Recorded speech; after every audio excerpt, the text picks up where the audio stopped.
Hello everyone, and welcome back to another episode of the Internet Computer Developer Journey. In today's episode 3.2, using HTTPS outcalls, we're going to be talking about one of the features that makes ICP so unique, and that's the HTTPS outcall feature. So typically when an application or a smart contract is deployed on a blockchain network, if it wants to retrieve data or communicate with servers that are external to the blockchain network, it needs to use some sort of third-party, oftentimes referred to as an oracle or a gateway, in order to facilitate that connection between the blockchain network that the app or smart contract is deployed on and that external server that it wants to communicate to. Now, using that third-party intermediary service is sometimes problematic since you have to trust that third party in order to act appropriately and honestly. And if something happens to that third-party service, if it is subject to any sort of compromise or malicious attack, then your data that is being facilitated through that service could be at risk as well. So on ICP, communicating with external servers doesn't need a third-party service. Instead, canisters that are deployed on ICP can communicate directly with external servers or other blockchains through the HTTPS outcalls feature. Once a canister has made a request to an external server using an HTTPS outcall, it's going to receive a response to that call that can be used by the canister in a way that the local replica can be safely updated using that response without risking a state divergence of the subnet or the replica that the canister is currently deployed on. Throughout this tutorial, we will be using the term HTTPS and HTTP interchangeably to talk about HTTPS protocols. This is because typically all traffic on a public network uses the secure HTTPS protocol. One of the key advantages to using HTTPS outcalls in comparison to using a traditional oracle is that they have a much stronger trust model, like I mentioned, because you don't need to trust any third party. You can communicate directly with the external server that you're trying to retrieve data from or make requests to. And it helps developers feel like they are using a much more traditional programming workflow that may not use blockchains or oracles, since a lot of other applications on the web have data that is stored in entities that they can make API requests directly to and then receive a response back. And so this makes things feel a bit more like a traditional Web 2 web application instead of a Web 3 app. And it just helps things be a little less complicated, especially for developers that are transitioning from the Web 2 space into the Web 3 space. So currently in our HTTPS outcalls feature on ICP, the get, head, and post methods for HTTPS requests are supported. And in this tutorial specifically, we'll be looking at an example of a get request and a post request. Another important note about this feature on ICP is that all HTTPS calls need to have cycles explicitly transferred with the call. They won't be automatically deducted from the caller's cycles balance. So how does a canister make an HTTPS outcall? Well, they're going to use the HTTPS outcalls API. This is something that is hosted on the management canister interface on ICP, and it can be called using the HTTP_request method. And this method takes a number of different parameters for the HTTPS request. These parameters include the URL, which must be valid per the standard RFC 3986. You also need to include the maximum response bytes. This is going to be the maximum size of the request in bytes, and this currently cannot exceed 2 megabytes. Then you also need to include the method parameter, which specifies either the get, head, or post method. And then you're also going to need to include the headers, body, and transform parameters that detail the information within the HTTP request. So the HTTP headers, its body, and then the transform parameter specifies a function that transforms raw responses into sanitized responses. And we'll talk a little bit more about this in the writing of the code for that part of the HTTP request.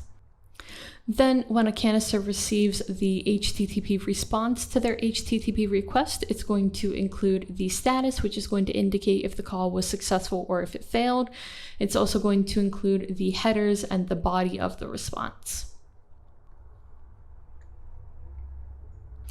And before we jump into writing our first HTTP request, we are going to also need to take note that HTTPS outcalls currently only support APIs that support IPv6. And if you need to check if an API that you are trying to call supports IPv6, you can use a tool such as ready.chair6.net. So to get us started with the coding portion of this tutorial, we are going to look at an example of an HTTPS GET outcall. And so we're going to create a simple canister that has one public method named get ICP USD exchange. And so this is going to trigger an HTTP GET request that is going to call the external server of Coinbase, and it's going to return the current data on the exchange rate between USD and ICP. And we will not be using any front end. We're going to be interacting with our canister's methods via the Candid web UI. So to get started, we are going to open up our terminal window, and we're going to start by creating a new project. And so if we are on DFX version 0.17.0 and newer, we are going to use the workflow in the left tab, or if you're using an older version DFX, you can use the old workflow that is in the tab on the right. But I am running the latest version of DFX, so we're going to go through this workflow together. So I am first going to just navigate into my developer journey folder, and then I am going to start by making sure that DFX is running. So DFX start clean and background.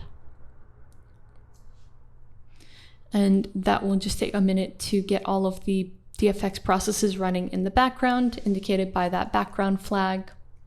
And then we're going to create a new project, and we're going to use DFX new, and we're going to call this HTTPS_get. And then in the latest versions of DFX, we have this interactive prompt that's going to walk us through selecting the options for our project. And so we first need to select a backend language, and we're going to be using Motoko. And then it's going to ask us to select a front-end framework, but like I mentioned, we won't be using a front end for this sample. We will be just interacting with our backend canister using Candid. So we're going to select no front-end canister.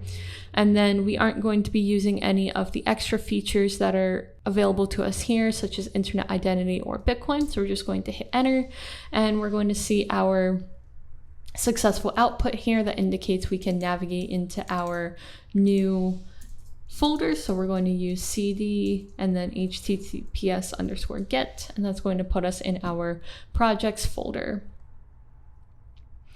And so then, now that we have our template files and our project files generated, we're going to open up our IDE of choice. And so mine is going to be Visual Studio Code. And then I'm going to open the folder that we just created. So first I need to go through and find my developer journey, and then that new HTTPS get folder that we just created. I'm going to open that up. And then I'm just going to move this over so we can see our tutorial. And then the first thing that we're going to be doing is we're going to be opening the source/HTTP get backend/main.mo file in our IDE. So that's going to be over here. And then I'm going to go ahead and make this all a little bit bigger. And then I'm just going to close the file explorer here so we have a little bit more room to work with in the actual code file.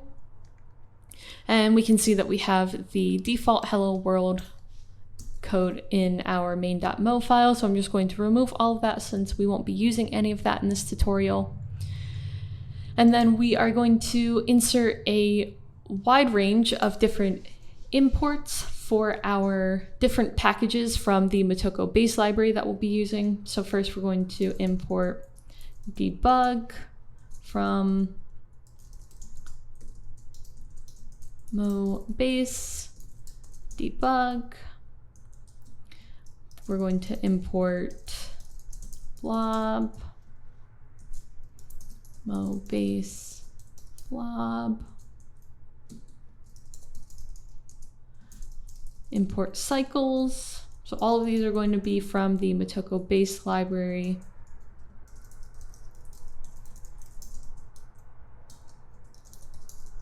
Import the error package.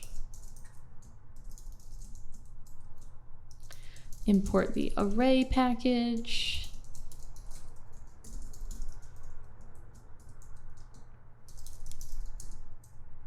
Import nat8s.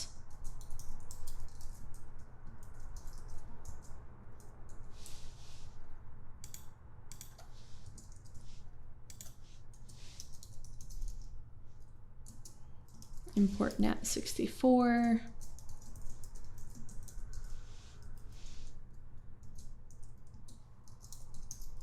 And import text.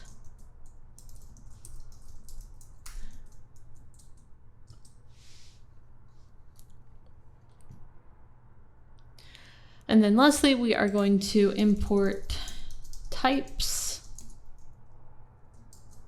And we're just going to import it from types. And this is because we are going to be creating a types.mo file later in the tutorial that is going to import some custom types into this folder for us, or into this code file for us. And so now we're going to start writing the code that defines our actor. This actor is going to contain two functions, a function to transform the response that we are going to get from our GET request. And then we are also going to have a function that sends the GET request. And so this code is going to be very lengthy. If you want to go ahead and just copy and paste it, you can navigate to the tutorial page on our developer documentation here, but I will be going through and writing all of it for you here and talking about the annotations in the code as we go. So first we are going to define our actor. We're going to press enter, and then the first thing we're going to do is write the function that sends our GET request. So first we're going to do public func, and we're going to call it get ICP USD exchange, and it's going to give a response of async text. And then we're going to use curly brackets and press enter. And then first we need to declare the management canister, since we will be calling the HTTP request method of the management canister. So we're going to define let IC types.ic equal actor. And then we're going to use the principal of the management canister, which is 5 lowercase a's hyphen 2 more lowercase a's. And then we need to set the arguments for our GET request. And so we're going to start with setting the URL and its query parameters. So first we're going to define let 1 minute, and it's going to be of type nat64, and a minute is 60 seconds. So we're going to have it equal 60. Then we are going to define a start timestamp variable, and that is going to use types.timestamp, and then that number is going to be 168297846 and that is equal to May 1st 2023 at 22:01 GMT time.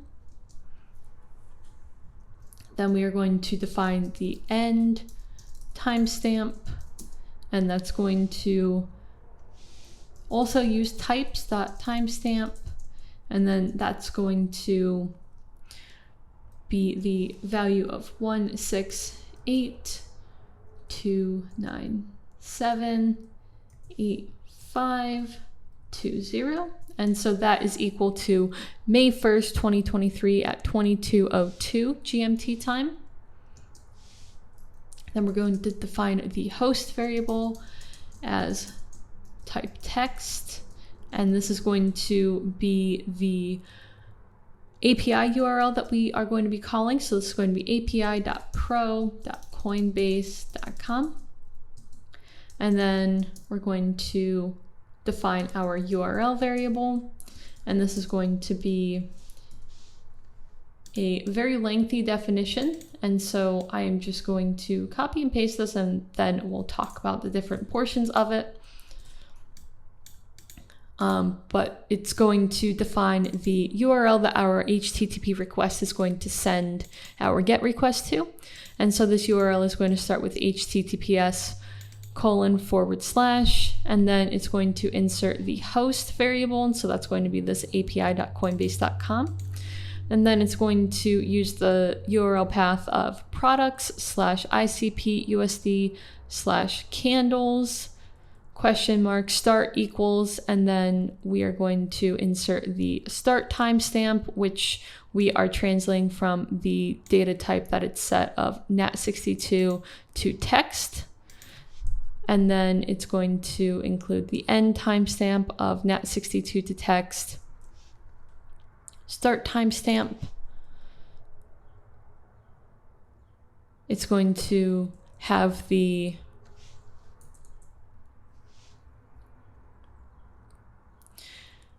and then it's going to set the granularity to NAT62.text of 1 minute. And this code here actually has a small typo where we define the start timestamp as start timestamp, but then we also define the end as start timestamp as well, when it should be end timestamp. So we'll go ahead and fix that.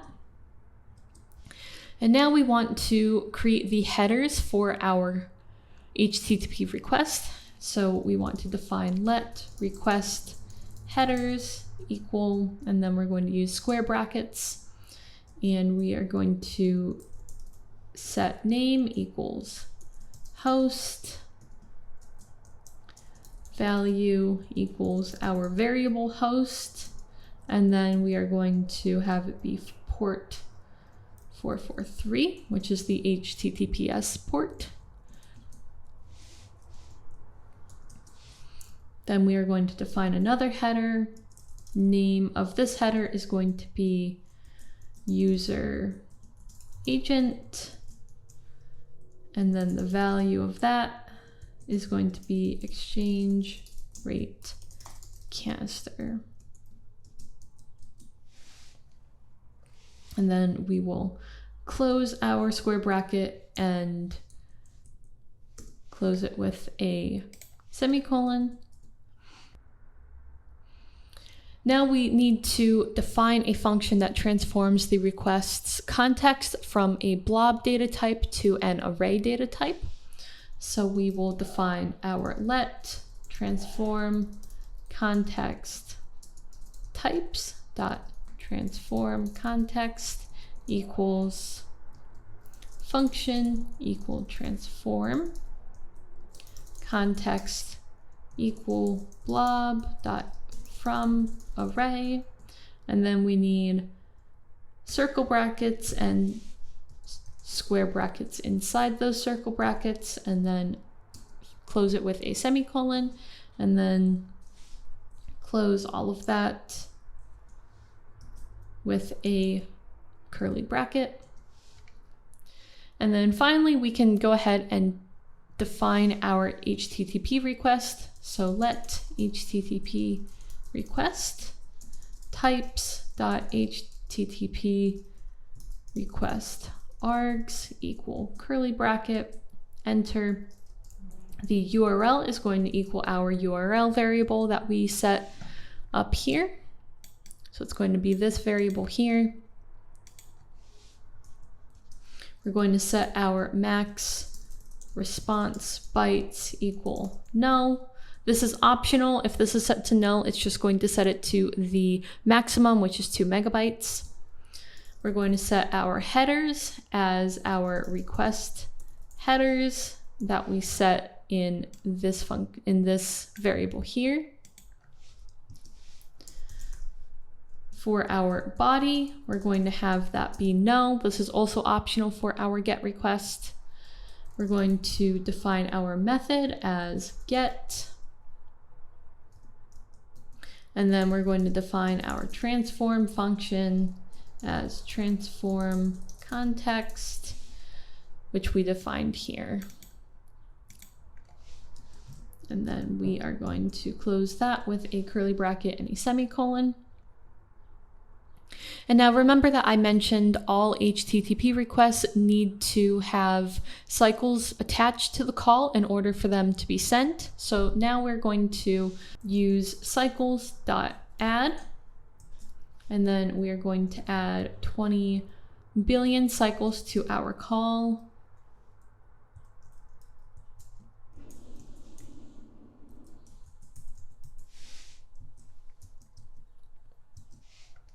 And so now that we have our request and the cycles to send with our request, we can go ahead and make the HTTP request and also tell our code to await the response. So now we want to use let HTTP response types.http response payload equals await ic.http request http request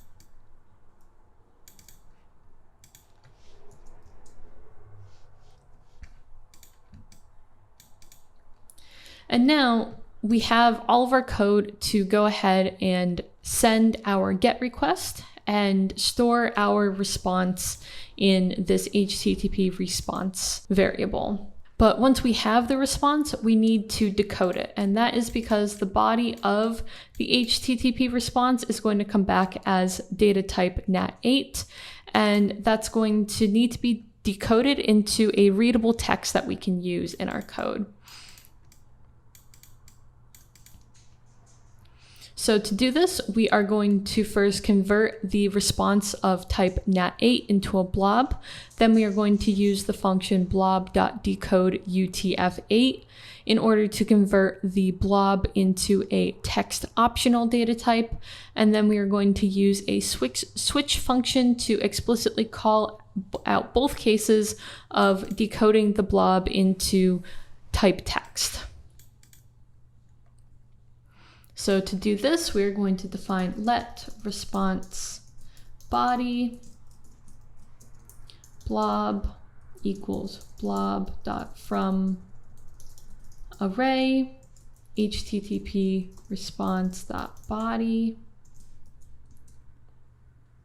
let decoded text equals switch text.decode UTF-8 response underscore body. Then we're going to define the content of this switch function, which is going to use two cases. So the first case is going to be no, and that's going to return the text of no value returned. And then the second case of text y is going to return y. And then we'll go ahead and close that. And so finally, that means that our request and the code to handle the response to our request is now all set up. And so that means that we can finally return the response to this GET request. So we can just use decoded text and close out that portion of our code. So now that we have our response from our HTTP GET request stored in this decoded text variable, we can do a final step where we create a function that transforms the raw content into an HTTPS payload. And so we will quickly write that function to finish out the code for this GET example. So we're going to define a public query function called transform raw types.transform args async types dot canister HTTP response payload.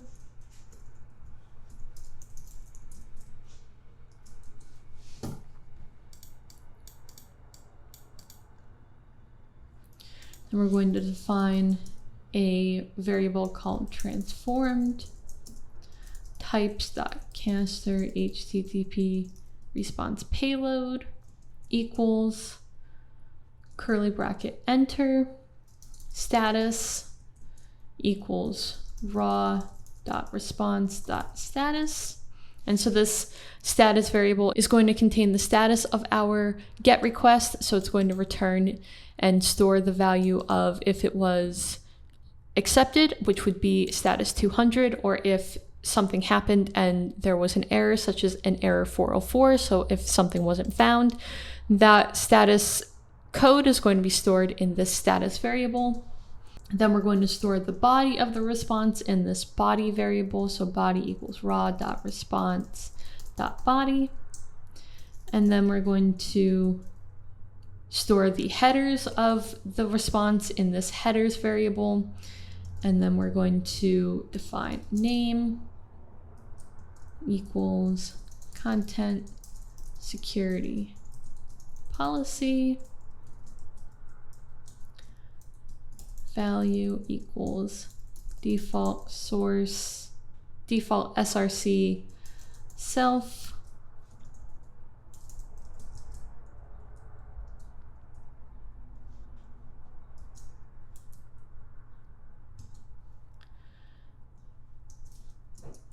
Name equals refer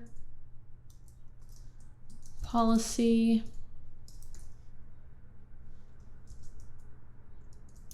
Value equal strict origin.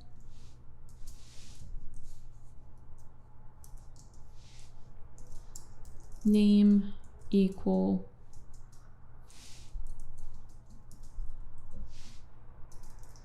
permissions policy.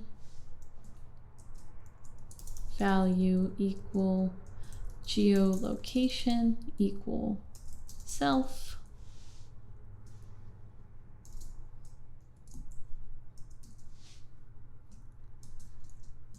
Name equal strict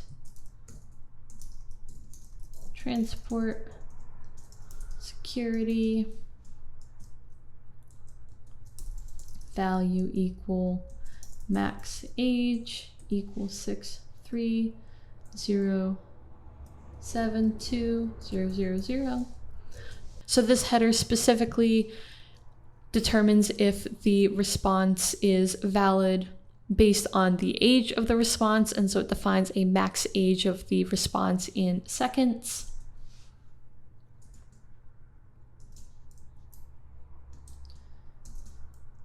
Name equal X frame options.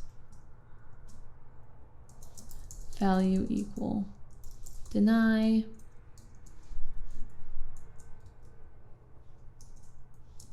Name equal X content type options. Value equal no sniff. And we'll close that with a square bracket.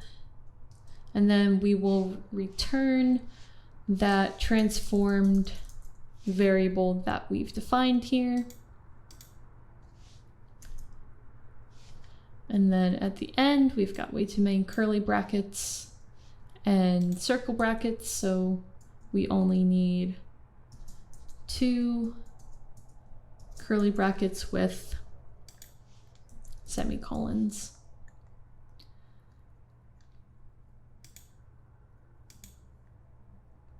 And I do have some red brackets up here. Let's see, did I use the wrong type of bracket?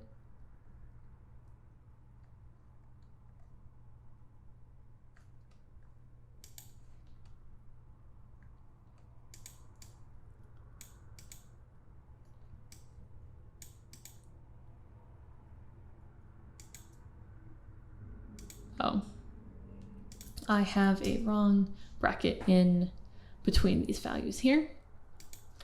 Okay, so we'll go ahead and save that.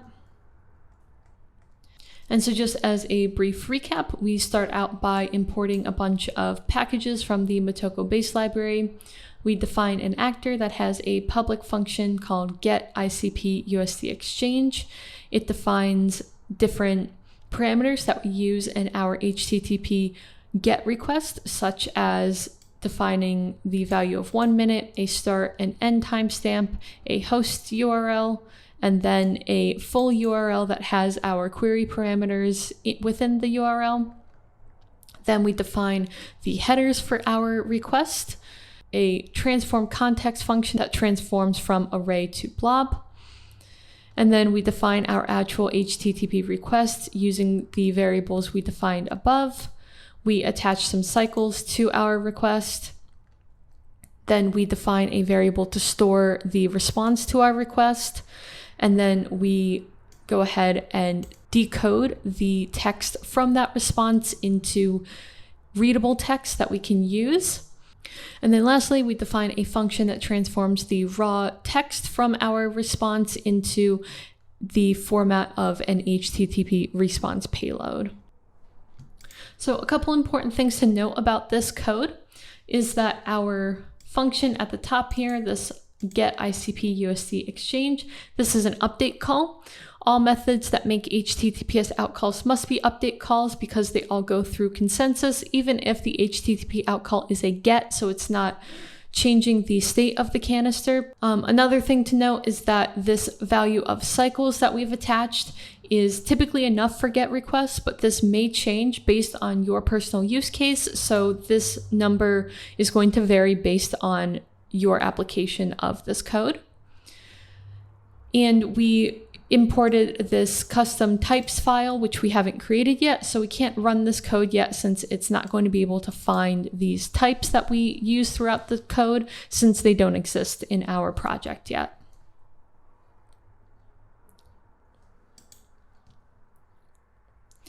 Now let's talk a little bit more about this transform function at the end here. This code is important since it takes the raw content and transforms it into a raw HTTP payload. This step sets the payload's headers, which include the content security policy and the strict transport security headers. When developing locally, this function doesn't have much of an effect since only the local replica is making the call, your local developer environment. But when you use a function like this in an HTTP outcall in code that is deployed on the mainnet, a common error message may appear that indicates that not all of the replicas on the subnet got the same response. And so that error code would be this reject text canister HTTP responses were different across replicas and no consensus was reached. If you get this error code when developing on the mainnet, this is because replicas on the subnet don't all return the same value for a piece of data within the HTTP response. And in order to remedy this, you can request more specific data to assure that all replicas return the same response. So for example, in this code here, we are requesting the exchange rate between USD and ICP for a period of time. We have a start timestamp and an end timestamp. If there is some network latency, not all replicas may return the same response. They may return different values if they queried the data at different times when it changed. And since there is a range of times in that timestamp, they very possibly could query it in different times within that range. So to remedy that in this application, we could request the token price for one specific timestamp to ensure that all replicas return the same response. And so the full version of the code is here if you want to copy and paste it. And another thing to note is that the transform function in the post request that we're going to be taking a look at after we run and use our get request, that transform function is going to be used in the same manner. So it's going to have the exact same effect and purpose in our post request. So now we need to create that types.mo file that I mentioned to define our custom types that we use within this code so that we can go ahead and run our code without any problems. So we're going to open the Explorer here, and I'm going to use the new file icon here in VS Code, and I'm going to call it types.mo. Alternatively, you can use the CLI and use a command like touch to create this file through the CLI. But since I already have VS Code open, I'm just going to use the UI in VS Code. I'll close that Explorer, and then we are going to define our custom types. To do this in Motoko, we are going to define a module called types. And in this, we're going to define all of the custom types that we referenced in that main.mo file. So the first one we referenced was called timestamp, and it was a type nat64. And then we are going to tab in one, and under this, create a public type called HTTP request args equals curly bracket URL. It's going to be type text, max response bytes. It's going to be nat64. Headers is going to be defined as HTTP header, which is going to be another custom type we'll define next. Body is going to be nat8. Method is going to be HTTP method, which we'll define in this file as well. And then transform is going to be transform raw response function. Now we'll define that public type of HTTP header. It's going to have name, text, and value text. And I need to go back and fix some of my spacing.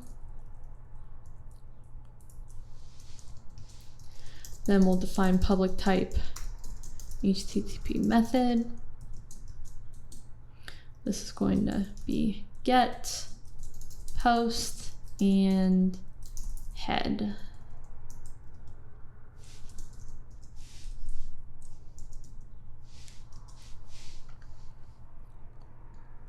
Then we'll scroll down here. Define public type HTTP response payload equals status nat headers HTTP header body nat8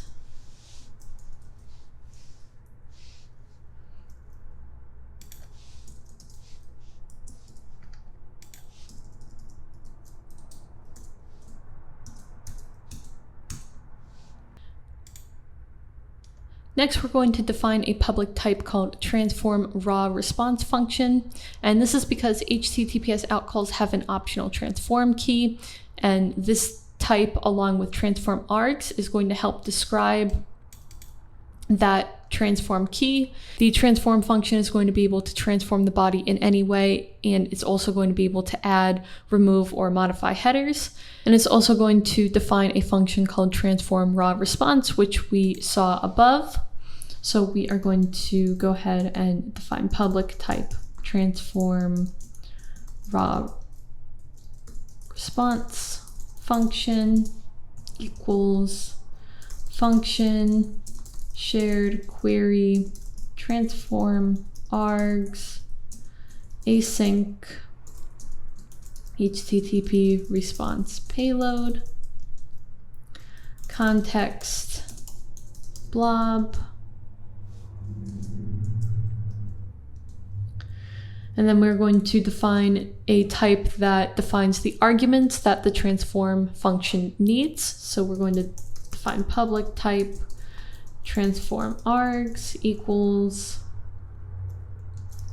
response HTTP response payload context blob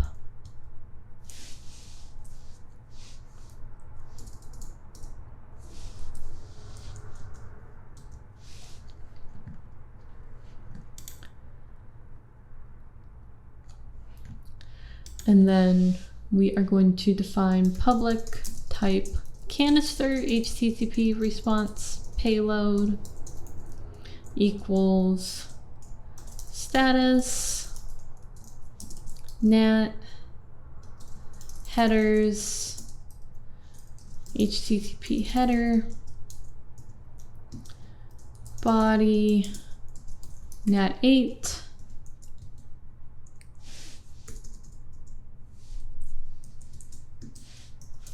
and then public type transform context equals function shared query transform args async HTTP response payload context blob.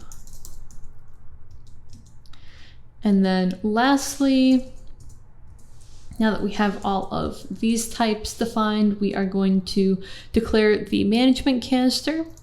So we are going to define public type IC equals actor HTTP request HTTP request args async HTTP response payload.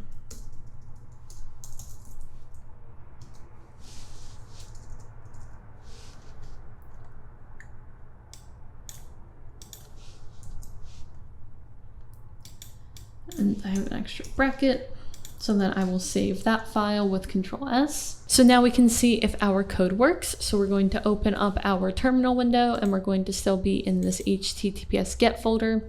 And we are going to run dfx deploy to deploy our canister. And it's going to take a second to create and build our canister.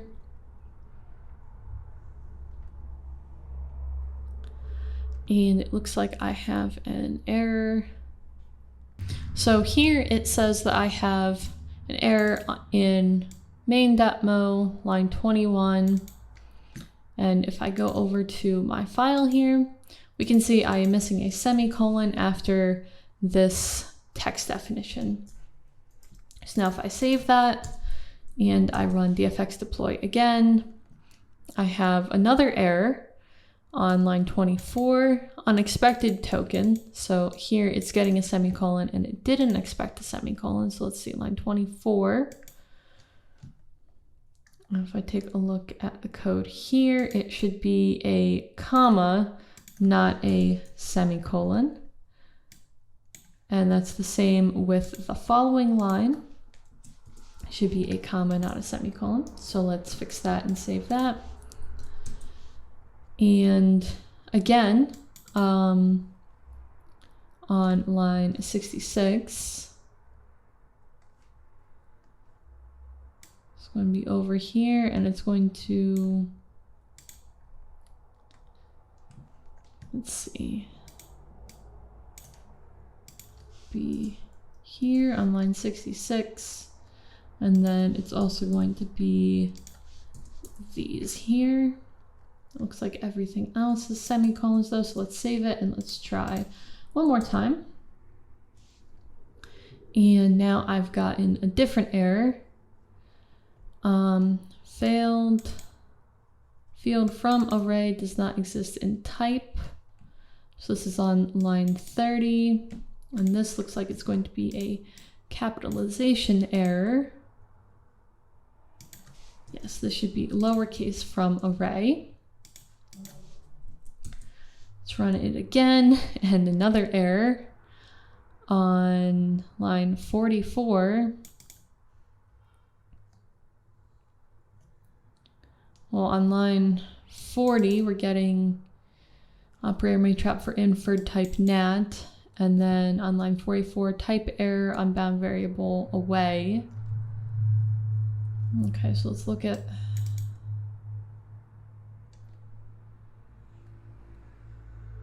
oh no, this is in the array. So okay, our error is here on line 44, unbound variable type away. So let's see, 44.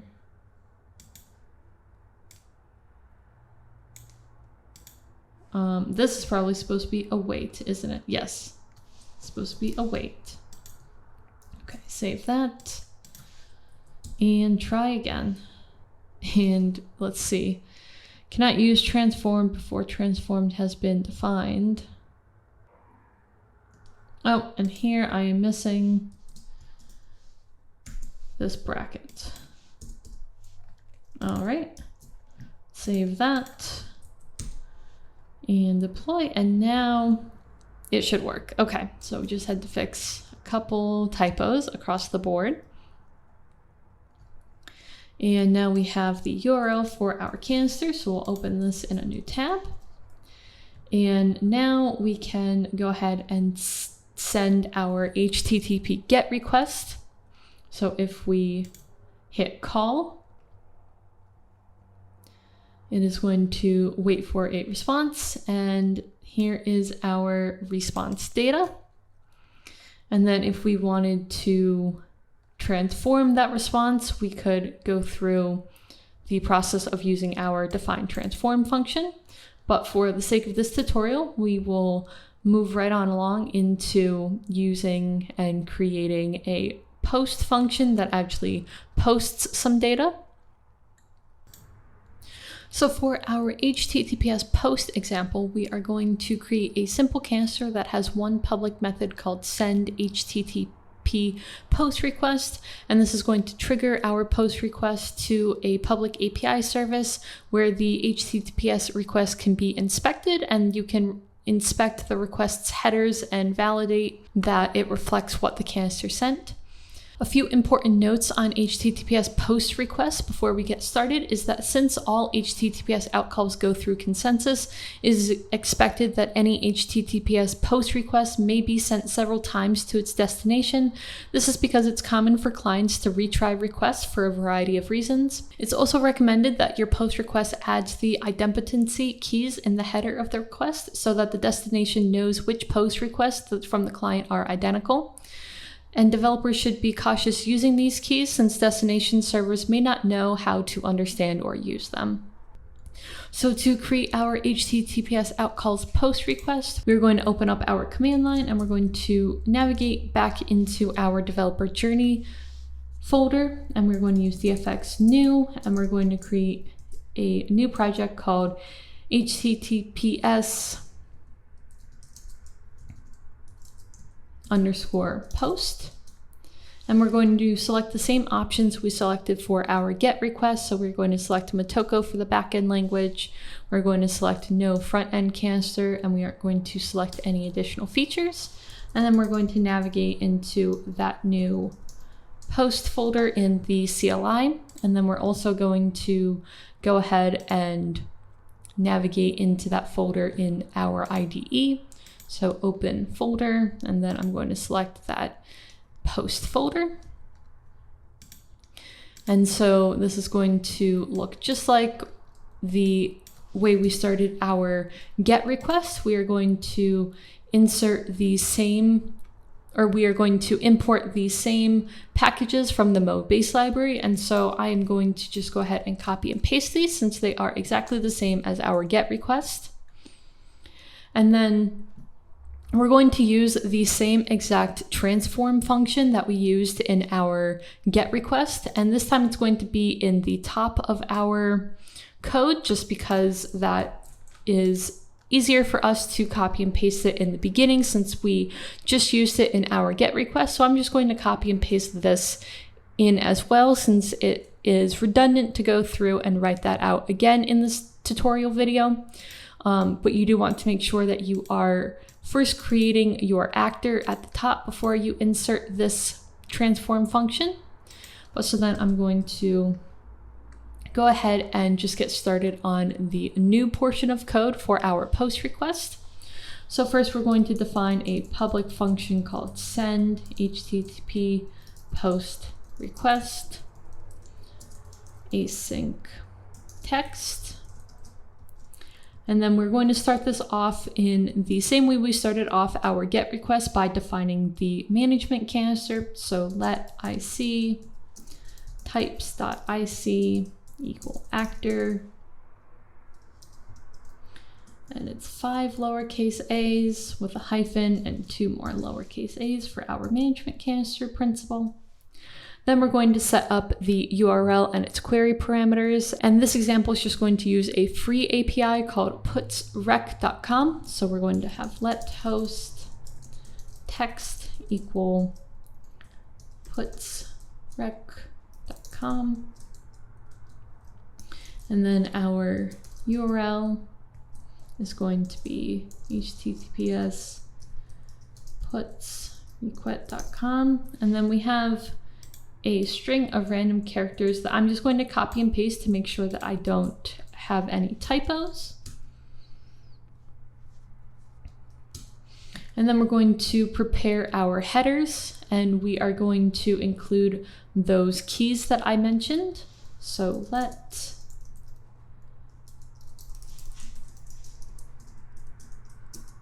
text.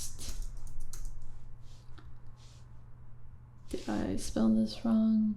No. Okay. Text equal generate UUID. Let request headers equal name equal host, value equal our host variable with that same 443 HTTPS port that we used in our GET request. Name equal user agent. I have a typo here. I want that to be an uppercase. Value equal HTTP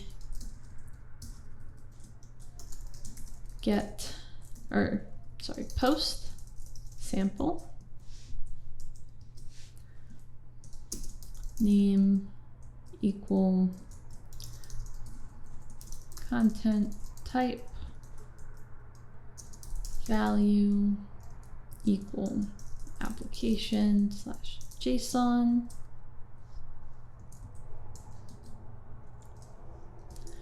And lastly, we'll define those keys.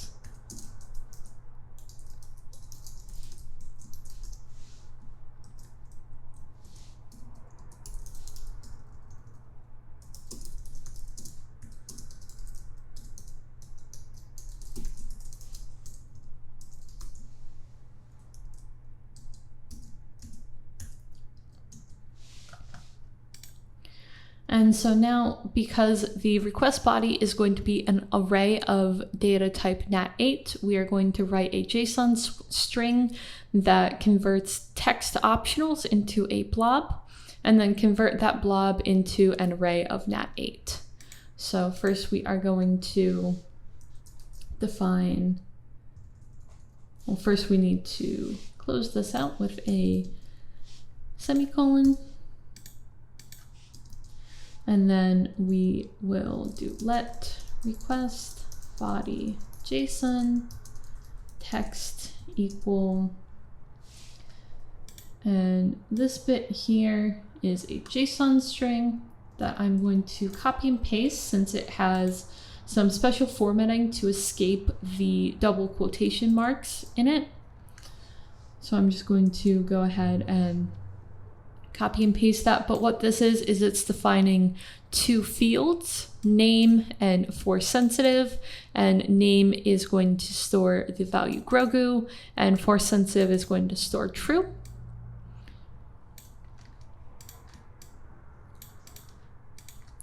Then we are going to define let request body as blob,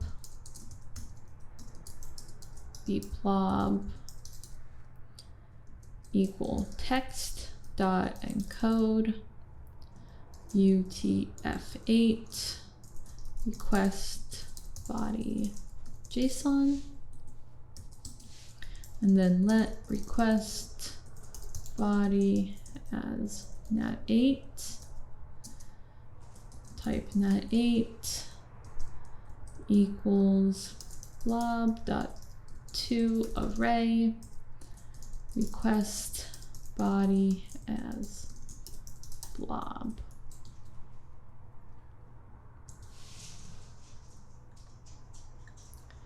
Now we are going to transform the content just like we did in the get request. So let transform context types dot transform context equals function equal transform context equal blob dot from array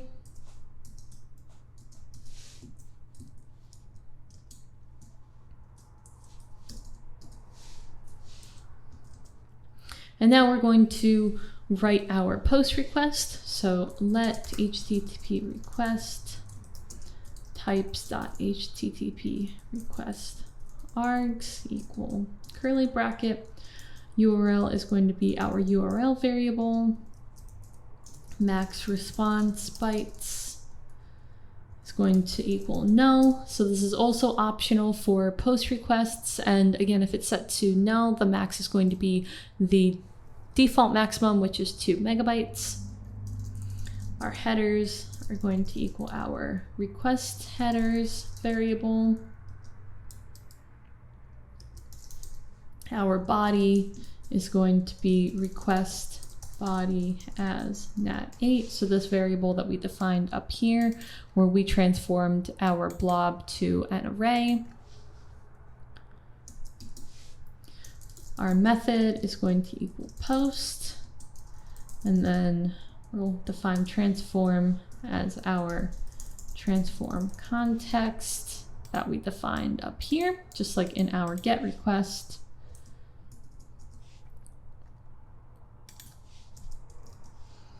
And then we need to attach some cycles to our call, just like we did before. So cycles.add. And for this one, we're going to do 21 billion cycles. So this is about what it will cost for our post request, but cost will vary based on your application.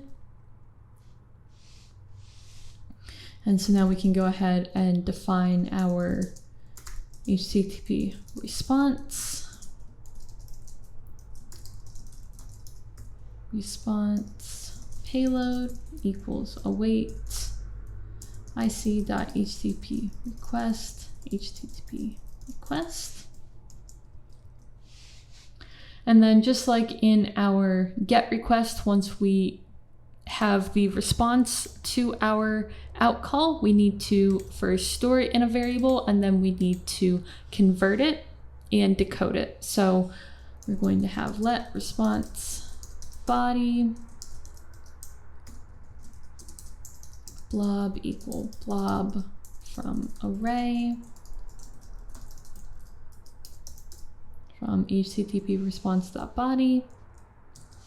Let decoded text equal or colon text equal, and then we're also going to use a switch statement like we did in our get request. So switch text.decode UTF-8 response underscore body case null means that there was no value returned. And case Y returns Y.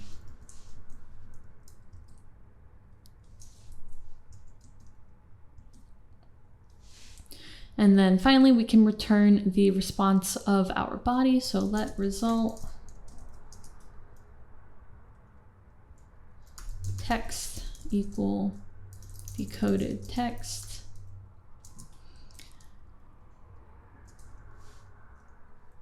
And then we're also going to include some string text to format with this. So it's going to return our decoded text, so the response to our post request, and then we're going to include the string of C, more info of the request sent at,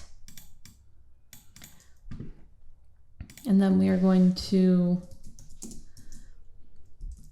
insert our URL variable, and then add inspect to the end of that URL.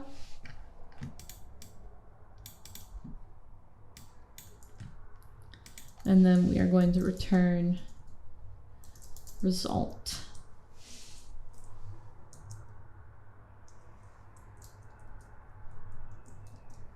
And then as a final step, we can define a private helper function that's going to generate a unique identifier. And for this example, we're just going to return a statically set identifier, but in actual production practice, this should return a unique identifier. So we're just going to define func generate UUID.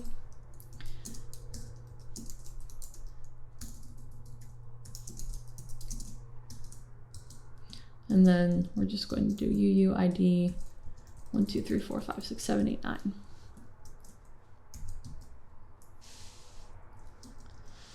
And then we will close everything with a curly bracket and a semicolon. And I will save that with Control S. And so here is the full code. And then for the types, we are going to use the same types that we used for our GET request. So I'm not going to go over writing those again. I'm just going to create another types.mo file in my projects directory, paste in the content from over here and save it. And then we can go ahead and use DFX deploy to deploy our canister just like we did for our GET request.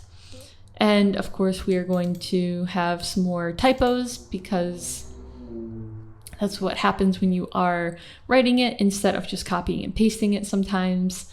And let's see, we have 47, line 47, we have a semicolon where it's not supposed to be there. So let's take a look. 47, yep, these are supposed to be commas. That tripped me up last time as well. So I'll go ahead and just fix these to be commas. And let's try and run that again.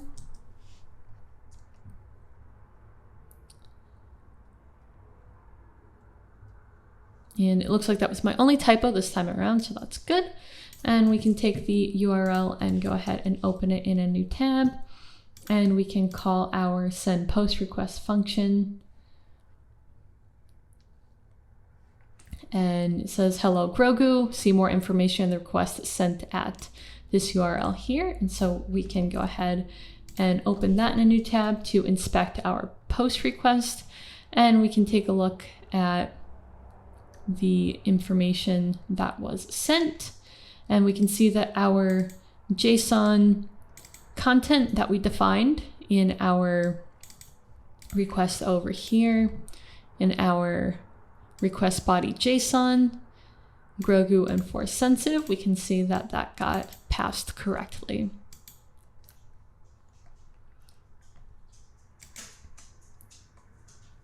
So that's going to wrap things up for today's episode.